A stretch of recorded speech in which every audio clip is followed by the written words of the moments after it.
The fireball climbs through the palm trees at Ramcon and folds in on itself, orange collapsing into black, and the men who were cheering 90 seconds earlier are now flat on the ground with their heads tucked between the truck wheels. A 1,000-pound warhead has just found the third launcher in this Date Grove dead center, and the shockwave is still rolling out through the dirt when the smoke starts drifting west. To understand how a car-sized missile crossed 32 minutes of open water and a burning island to land exactly here, you have to go back to 6:26 that evening on the south coast of an island called Qeshm, where none of this looked anywhere close to over. An Iranian missile crew on that coast has just finished a firing solution on an oil tanker crossing the Strait of Hormuz, the same drill that burned 2 holes in these shipping lanes the week before. What the crew doesn't know is that 2 American destroyers southeast of the strait already have them boxed. The forward deck of the lead destroyer erupts. A booster kicks the first round straight up on its own thrust, 4 seconds of climb, then a handoff. The booster falls away, a wing snaps out of the fuselage, an intake drops down under the belly, and the missile noses over toward the waves and settles in low, ugly for a second, then clean. A second one climbs right behind it. A third screams off the rail before the smoke from the first 2 even clears. 2 miles down the line, a second destroyer empties cells of its own in the same minute. Below decks, the launch crew feels every ignition through the deck plates half a second before the sound catches up. Thump, thunder, again. This is what the Mark 41 vertical launch system is built for. 96 cells split between the bow and the stern, 32 forward and 64 aft, each round riding up through its own armored hatch on an engine that lights off while it's still inside the ship. They call it a hot launch because the hull is absorbing the booster's exhaust at point-blank range. A flame hot enough to gut a compartment is going off 3 feet from the next loaded round, and it doesn't even scorch the deck because the system isn't 96 separate holes. It's 8 modules built around 1 armored exhaust trunk, and the wider hatch in the middle of each module is exactly where that fire vents up and away while the missile clears the hatch beside it. 12 rounds go out in 90 seconds. Both ships turn southeast and open the range. Nobody on either bridge is celebrating. A Navy doesn't throw a party when the bill is already in the mail. 174 miles northwest, under camouflage netting above a position called Masan, another crew is running its own countdown. There's a tanker in the crosshairs of the Gadir battery. Course, speed, a firing solution that's a few keystrokes from done. And a request for launch clearance is already climbing the wire toward Bandar Abbas. On Sunday, that answer took almost 30 minutes to come back. It came back anyway. Out on the water, 40,000 tons of somebody's crude oil is moving at 12 knots. And the tanker's chief engineer is watching the haze the way a toll booth attendant watches traffic. No idea 2 clocks are now running on the same stretch of sea. One side is racing to get a signature out of Bandar Abbas. The other hasn't shown up on the horizon yet. Back on the destroyer's bridge, a lookout tracks a grey shape through binoculars until it slides into a trough between swells and climbs back out. That's the handoff between the missile's 2 engines. The booster is a sprinter, 1 hard shove, finished in 6 seconds, and then a small turbofan tucked behind that belly intake takes over, sipping jet fuel and holding roughly 550 miles an hour for as long as the tanks allow. What's left after the initial burn is an 18-foot fuselage, about 20 inches across, with a 1,000-pound blast fragmentation warhead up front. If the booster is the man pushing the bobsled, everything that happens after the push belongs to the turbofan. Endurance is the number everyone likes to quote, and it's a real one. This particular afternoon, though, the number that actually decides things is altitude. On the ridge above Masan, a coastal watch team has been staring at 80 kilometers of empty water for 4 straight days, while American strikes crawl closer along the coast, and nobody up there has slept properly all week. The emptiness on the scope has stopped feeling like safety and started feeling like held breath. Anyone who sat up waiting for a phone call that's bound to come eventually knows that particular exhaustion.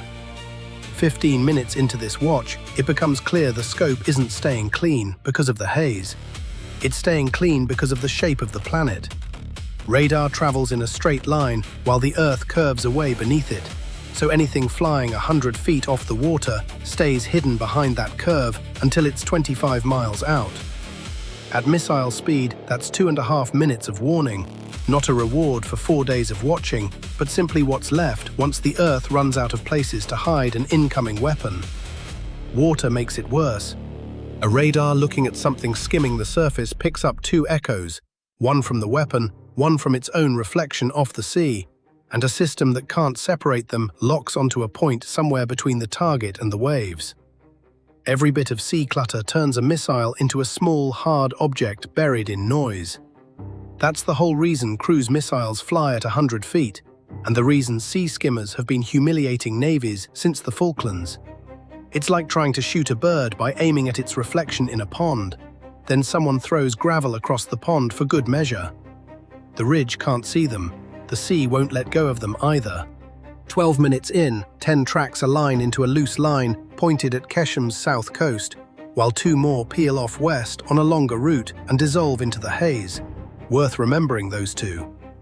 The lead group is already running its programmed path, one plotted step by step before launch, specifically to duck every known defensive position. In the final few kilometers, each round looks down through a nose camera and checks what it sees against photographs loaded before it ever left the rail. Facial recognition, essentially, for buildings. 10 rounds take 19 minutes to arrive because the coast is 174 miles out, roughly the distance from Detroit to Cleveland, covered at the speed of a regional jet, with 2 rounds deliberately taking the scenic route. This is not a weapon that misses the address. It rolls up to the right door because somebody, a long time ago, chose the streets for it. On the hillside, the netting over the launcher is squared away because this crew is good at what they do. Dug in, spread out, more than 100 miles of open water between them and the nearest American hull. They read that distance as protection. 19 minutes, 10 rounds inbound. The 2 ships on the long route have a different concern. A photo from that morning's reconnaissance pass has just landed in the lead destroyer's combat information center, and the berms behind a position called Sousa are empty. Back at Massan, the crew's box launcher swivels onto its bearing and stops. Everything's set. All of it waits on a decision out of Bandar Abbas, exactly like Sunday, exactly like Monday, and both of those days the crew working this stretch spent the whole afternoon fighting the aftermath instead. 4 angled boxes on the back of that truck make up the Gadir anti-ship battery, and the truck itself detects nothing. The trigger gets pulled once the ridge radar finds the ship and hands down 4 numbers, and the missile flies inertially toward the point those numbers describe, the point where the hull will be in 6 minutes, not where it is right now.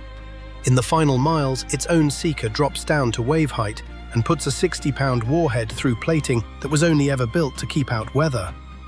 Gadir is Iran's modification of the Noor missile, itself a copy of China's C-802, a subsonic 1,500-pound weapon Iran claims can reach past 190 miles. From this hillside, only a fraction of that range is needed to cover every lane through the strait. The battery is essentially a gun sitting at a toll booth. A toll booth never has to chase anyone, the traffic just comes to it, and the US Navy has kept these lanes open since 1988. The tanker's first warning is the missile itself, arriving about a minute after launch. In 3 minutes, that crew finds out what it feels like to be on the receiving end of a strait they've crossed 100 times without incident. 2.5 minutes in, the first returns show up on Qeshm's own scopes, and phones across the island start ringing at once, the way they do when a lot of people spot the same thing in the same second. A sergeant on the hillside grabs a field phone. The line to the ridge is already busy. 2.5 minutes sounds almost workable until you count what a battery actually has to accomplish inside it. Search radar has to build a track before it can hand anyone a solution. The launcher has to be slewed, elevated and spun up from cold, and the crew has to be at their stations, not standing by the trucks with a cigarette. None of that fits in 150 seconds. It's the kind of fire drill where the alarm only lasts as long as one song, and everyone else on the island is just watching it happen. Somewhere near the mast, there's exactly one crew-served weapon loaded and pointed at the water, and it's also the oldest piece of equipment on the whole island. A gunner near the mast, trenched 10 steps behind him if he needs it, knows exactly what a low, fast contact skimming the water means and straps into the seat anyway. He swings the twin mount, walks the barrels along the swell line and snaps hard onto the target. The recoil beats his shoulders hard enough to blur what he's looking at. He tracks the wake. Tracers stretch out over the strait in one long, bright line, curving toward the lead round as it crosses left to right beneath the ridge. Spent casings rolling off the rock and bouncing away. The man beside him keeps feeding belts because neither of them has anywhere else to be. The gun is a Zu-23-2, Soviet-designed, built in 1960. 2 wheels, iron sights, and human judgment. 66 years old, towed behind a truck, and the only weapon on this island that actually showed up for work. It throws 23mm rounds at 3,200 feet per second, 2,000 rounds a minute, effective out to about 1.5 miles. Against a helicopter, those are terrifying numbers. Against a cruise missile, they're almost beside the point. The missile is doing 800 feet per second, so at 1 mile out, the gunner's rounds need more than 1.5 seconds just to arrive. And in that 1.5 seconds, the target has already moved 1/4 mile. He isn't shooting at the missile. He's shooting at a patch of empty haze he's guessed the missile will pass through, the way you'd throw a ball to a receiver sprinting the length of the field from the far end zone. The tracer stream drifts behind the missile and stays there. A competent gunner facing arithmetic that simply doesn't work. He needed to actually touch it to matter, hold on to that thought, because 7 minutes later, a different crew on this same island proves that particular kind of courage wasn't even necessary. 90 seconds after that, the hillside stops being a hillside. One round nobody on the ground ever saw coming takes the lattice mast clean off the ridge, and the rest come down on Masan seconds apart. One through the launchers, one through the reload point, where Gadir's own boosters start cooking each other off in sharp secondary cracks. One through the command van, which is why nobody bothered sending a bunker buster. There's nothing at Masan that qualifies as a bunker. What's on this hillside is sheet metal, canvas, a lattice tower, and rubber tires. A 1,000-pound blast fragmentation warhead doesn't need to punch through anything here. It just throws steel at everything soft in range, and a missile battery is almost entirely soft. Launcher hydraulics, cable runs, a radar horn measuring closing speed. Nobody's swinging a sledgehammer through a window. The reload site finishes the job on its own. The blasts roll all the way across the water to Bandar Abbas, where people stop on the sidewalk and check their watches. 6:45, 10 targets down, and Iran's main coastal defense complex now carries about as much military weight as an empty parking lot. Out on the lanes, the tanker that spent the whole afternoon sitting inside the engagement zone is still holding 12 knots, and its captain will likely never learn why nobody ever fired on him. The 2 rounds, still inbound toward his position, are aimed at a spot that's already empty. Tire tracks cut through a gap in the earthen berms at Susa and disappear onto pavement. Hours after that morning's recon photo, the crew there folded their mast, started their engines, and left. Shoot and scoot is the oldest trick in the missile business, run by people who've clearly read the rulebook a few times over. Somewhere across 576 square miles of island, 5 trucks sit parked under cover, radios off, radar cold. A fixed point is a coordinate that stays true forever. In the time it takes to drop a mast and turn an engine over, a mobile battery falls behind its own coordinates. Every reconnaissance photo of a launcher like this is really just a memory of somewhere it used to be. The entire targeting problem comes down to the gap between the shutter clicking and the warhead arriving. And today's photo is already 6 hours stale, aimed at wherever someone happened to be standing when it was taken. 2 shots, $4 million, 10 minutes before that missile turns empty ground into rubble, and the only thing that can beat that particular clock has been holding orbit over the strait since noon, sitting the entire time inside the engagement range of the very system it's hunting. With 10 minutes left, coordinates come down over satellite link. 5 trucks are parked in a date grove near Ramcon, out on the flat central stretch of the island, They weren't there that morning. The aircraft that found them has wings longer than a Boeing 737s. It's an MQ-4 Charlie Triton, the maritime cousin of the Global Hawk, cruising above 50,000 feet at 330 knots and able to stay airborne more than a full day at a stretch. The radar in its belly sweeps a full circle every 24 hours, covering more than 2.5 million square miles of ocean and coastline, roughly 80% of the continental United States, every single day. That's not about deciding one fight, it's about never once looking away. A satellite checks the front gate every few hours. The Triton is the guard who walks the same hallway all day long and notices when a chair's been moved. That orbit isn't free, and everyone flying it knows exactly what it costs. Back in 2019, one of these very batteries put an RQ-4 Bravo Global Hawk in its sights and shot it down over this same strait. A reconnaissance aircraft worth more than $100 million, still the single most expensive drone loss in American history. The crew that flew it sat at a ground station on the other side of the planet and never left their chairs. And even after losing it, they kept holding orbit over the same water. Someone always has to be there the instant those trucks decide to move. Tehran built a museum exhibit out of that wreckage.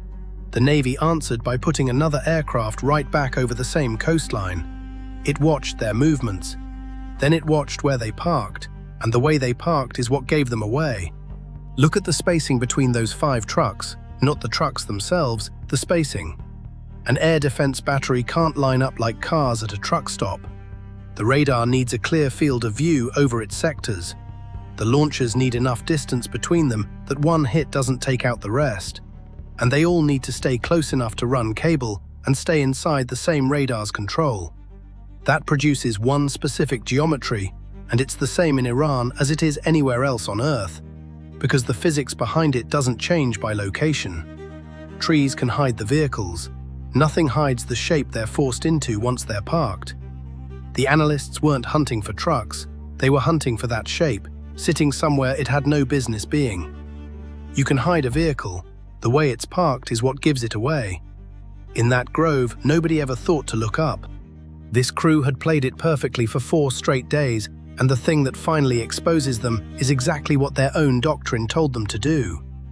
Coordinates flow up to satellite, back down to a destroyer, and out again, this time addressed to 2 weapons already airborne. Over the water, both Tomahawks bank hard at once. Behind that mid-flight change of plan is a shallow ridge running along each missile's fuselage, a 2-way satellite antenna, the entire reason this generation is called Block 5. Older Tomahawks flew whatever route they were loaded with. Once they left the ship, nothing on Earth could change their mind. Block 5 keeps a line open home for the whole flight. You can hold it circling over open water, switch it to any of 15 backup routes, or hand it coordinates it never heard at launch. There's a person in the loop from the moment it fires to the moment it hits. The missile flies itself. Where it lands is still a sailor's decision, which is either reassuring or unsettling, depending on how you feel about a stranger holding that call from a console 1,000 miles away. That window doesn't stay open forever, and what closes it isn't the data link, it's fuel. Every course change mid-flight spends distance the missile doesn't get back, and the routing plan for Sousa only carries so much margin. Somewhere on the strike officer's plan there's a line, and cross it, and no set of coordinates on Earth will bring those 2 rounds back around to Ramcon, because the math simply won't allow it. The old Tomahawk was, honestly, a letter dropped in the mail, sealed, launched, delivered to an address, no way to call it back. This one is a driver you can reach mid-route, right up until the moment it doesn't have the fuel left to even turn around. 4 minutes out from the grove, both rounds realign inside that window. One path is short and direct, straight in off the water. The other is a forced detour. The only fuel-efficient route left to Ramcon crosses the coast well to the east and runs straight over the island itself. Nobody picked that route for the element of surprise. The fuel picked it. In the grove, the commander smells the gravel before he hears it. The shockwave reaches him through his boots a half-second ahead of the sound, like a door slamming shut in the next building over. He doesn't need a report to give the order every mobile air defense commander gives once strikes start landing. Radar on, short pulses only. A few seconds of transmission, then silence. Another blast, silence again. Blink instead of stare, because a radar broadcasting a signal is a radar broadcasting its own position, and the Americans are always listening. 3 seconds in, he catches something. A small, low return, 24 miles out, closing fast off the water. On the mobile radar unit, a container explodes into a column of orange flame, and the missile clears the palms and races the coastline at 4 times the speed of sound. This is the third Cordad battery, and the round it fires is a Syad-2, the most advanced system Iran builds domestically, and the only battery on this island that executes its job perfectly all day. The round carries its own radar in the nose, which sounds like fire and forget, but isn't, because that seeker is small. In the last few kilometers, it wakes up and sees only a narrow cone of sky. Hand it a search area the size of an entire county, and it comes home empty. With a naval radar skimming the surface, lost in the same clutter that beat the coastal watch team an hour earlier, this guidance has to stay locked in tight, and tight costs. The battery holding that missile's flight path updates it every single second of the flight, watching the water while the rest of the island burns behind it. The seeker itself is a flashlight that only switches on at the end of the street. Someone still has to drive to the right neighborhood first, and that driver can't look anywhere else during the ride. That gaze carries a bill, and it comes due in 90 seconds. An air defense round like this covers 20 miles in under half a minute, range of 46 miles, ceiling near 88,000 feet, roughly Mach 4. Near the coast, its proximity fuse does something the gunner on the ridge could never manage. It doesn't need contact at all. The system reads the closing geometry, sprays fragments directly into the missile's path, and the inbound Tomahawk breaks apart over the water, scattering a long trail of burning fuel across the waves. The gunner needed contact. This only needed proximity. In the Grove, the crew allows itself exactly one shout of celebration. A genuinely hard target, taken down clean, and it cost 90 seconds of continuous radar transmission, spent entirely on a second Tomahawk that had already dropped off the scope 5 minutes earlier. That antenna is still pointed out at the sea, and it's supposed to be. For 90 seconds, it stared seaward to line up the shot it just made. And now the radar is hunting for a second sea skimmer that was never coming from the sea at all. The second round crossed the east coast a while ago and is now running straight through Qeshm itself, low over rooftops, ridgelines, and date palms buried in ground clutter. Sharp radar returns bounce off everything down there that isn't open sky. Over water, hitting a low target is already hard. Over land, it's a needle lost in a haystack of its own making. If that antenna swings inland and holds a lock for even 60 seconds, it puts a second interceptor in the air and the whole duel tips the other way. It never swings. 60 seconds before impact, the last Tomahawk clears a low ridge east of Ramcon. 32 minutes after the very first booster lit off over the Gulf of Oman, and its 1,000-pound warhead tears apart the third launcher unit right where it's parked, which is the fireball that opened this whole account, the smoke drifting west, the men flat on the ground between the wheels. Here's what that single warhead actually bought. A battery like this is really a chain, several trucks that fire and one truck that sees and thinks. Destroy the launchers and Tehran simply replaces the steel next week. Take out the truck that still sees and every Syad still sitting in its tube becomes exactly what it physically resembles. A telephone pole sitting in a box. One hit didn't disarm this battery so much as blind it. Same outcome, a fraction of the effort. In the Grove, 2 launcher trucks sit completely untouched, rails still loaded, crews unhurt, and nothing left standing on this island can tell those missiles where to go next. The trucks can hide again tomorrow. What they're hiding from doesn't seem to miss. There's something almost uncomfortable in how this whole afternoon plays out. A gunner who did everything right and still couldn't touch what he was aiming at. A captain who never learned how close he came. A sailor 1,000 miles away deciding in real time where a missile that's already flying gets to land. Whether that's the safest way to fight a war or the coldest one probably depends on which side of the radar horizon you're standing on. And it's the kind of question that doesn't really have a clean answer, no matter how long you sit with it.